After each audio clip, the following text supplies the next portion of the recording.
This is the 6th time that we have attempted to bring this magnificent Anything to Stay statue to London.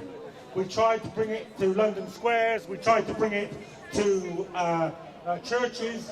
We were refused every single time, and so we decided to do the only thing left open to us, and that was to have a public demonstration in Parliament Square in defence of Julian Assange, and we're very pleased to have the Anything to Say statue here as our platform today. So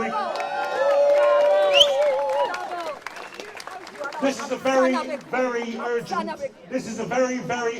moment. This is really the 11th hour for Julian Assange in the British court system. So you will hear this many times this afternoon. Please, whatever you have done so far to help this campaign, to defend the free press, please do more now. Now is exactly the right moment to pull out every single stop, to stop Julian Assange being extradited to the United States and put on trial for crimes which he did not commit and for being a journalist. That cannot stand. Please redouble your campaigning efforts. Now, the first person that I've got here to speak to you today is an MP who stood by Julian Assange from the beginning. He's the only MP to have got in to Belmarsh to see Julian Assange. Please welcome Labour MP John McDonnell. Bravo! Bravo! John McDonnell! Bravo! We love you! We love Jeremy Corbyn! Can we just say, can we thank the artist who's with us, who created this formation? Thank you very much for this piece of work. Bravo! It says more eloquently in statue form what most of us can say. As I said, I'm John McDonnell, I'm a Labour MP, but I'm the secretary of the National Union of Journalists Parliamentary Group. So our job is to speak up for journalists in Parliament. And we speak up for journalists who've been abused, imprisoned, and sometimes who've lost their lives performing their role in democratic and undemocratic societies, which is to expose the truth and to hold politicians to account for their decisions. Julian Assange is a journalist. He undertook, yes, a perilous mission, but it was a mission that had to happen, which was to expose the truth about the war crimes that were taking place, often in our name, in Iraq and elsewhere. And for standing up for the truth, for exposing the truth, as any true journalist would, he's been imprisoned year after year. Only a couple of miles away from us in Belmarsh now is the longest serving political prisoner that there is in this country. We now know more about the role of the state in this country too, thanks to the work of another journalist called Sapna Begum. She has been absolutely dogged over the last 8 years in pursuing the truth about how Julian was treated in this country, and in particular the role of the Crown Prosecution Service. We now know more as a result of those Freedom of Information requests about how much collusion there was between the Crown Prosecution Service here and the Swedish authorities to secure Julian's extradition to America. And we know the risk to his life if he's extradited. We'll continue to expose that, but I believe it brings shame upon this country for the role it has played in the persecution of a journalist who simply wanted to do what journalists should do, is report the truth. That's why in this coming period now, exactly as John Rees has said, this is absolutely critical now. We do all that we can to prevent the extradition. But I think more importantly, we demand the freedom of Julian Assange. He should be home with his family.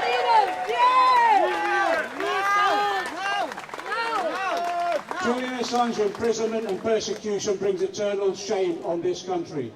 And we need to continue to expose it and stand in solidarity. So I think all of us here today, let's recommit ourselves to this campaign. Freedom for Julian Assange, protection of journalists, and yes, all those who speak the truth. Solidarity. John McDonnell, thank you, John McDonnell. Thanks very much, John. We're very grateful for your support. And now I'd like to welcome the person who sculpted these magnificent statues, the Italian sculptor Davido Diarme. Please give him a huge welcome for all the work that he's done and for this principle. Bravo! Thank you! What a hero! Defending the greatest hero! Thank you!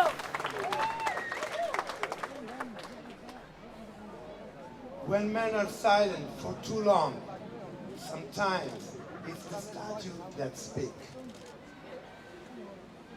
And this is a perfect place.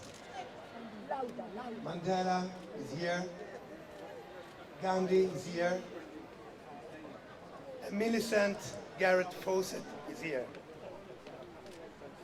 Art cannot change the world, but it has the capacity to give us a different vision, to show us the contradiction of our time, and see the world with new eyes.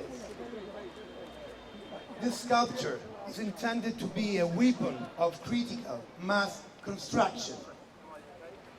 There is a moment when dissent becomes a duty. Yes. And this is the proof. Free Assange! No! Thank you so much! Thank you! Thank you! Julian Assange! Free! Julian Assange! Free! Thank you very much, Davido. Thank you for the work and for the effort of bringing it here. Now, the next speaker that I want to introduce you to is a fantastic MP. She's had a hard time staying an MP. We're all incredibly glad that she is, and she's been a supporter of Julian Assange since the very beginning. Please welcome to the stage the MP for the Labour Party, Sapna Begum.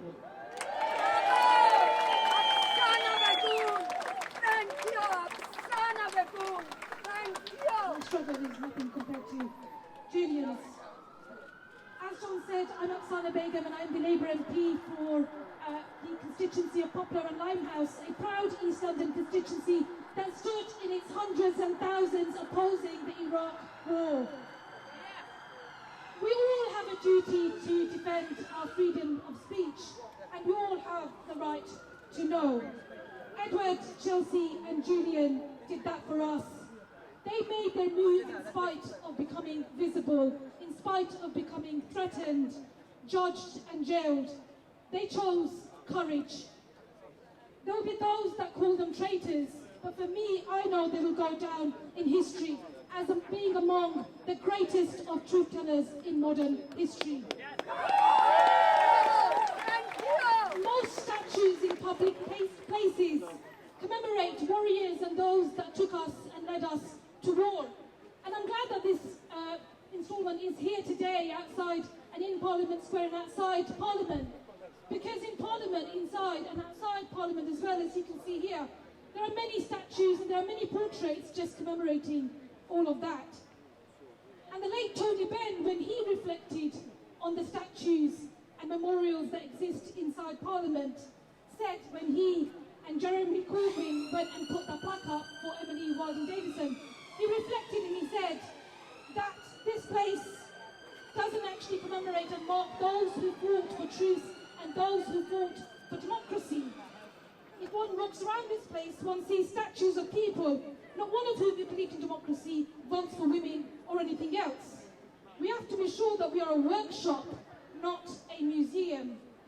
So as we stand here, let's pay homage to these three whistleblowers who said no to war, who said no to the lies that took us and led us to war, and who said no to the intrusion into private life that helps perpetuate war as well. Manning, Assange and Snowden accepted their loss of freedom. They paid such a huge price so that we could have the truth. And I think we're not really free until they are all free. We are not free until Julian Assange is free. So let's pledge at this critical moment to do everything that we can to raise his plight, to raise the plight and awareness of the campaign. Julian once said, one of the best ways to achieve justice is to expose injustice. May we be among the truth tellers and may we be among those in history who expose injustice. Thank you, solidarity.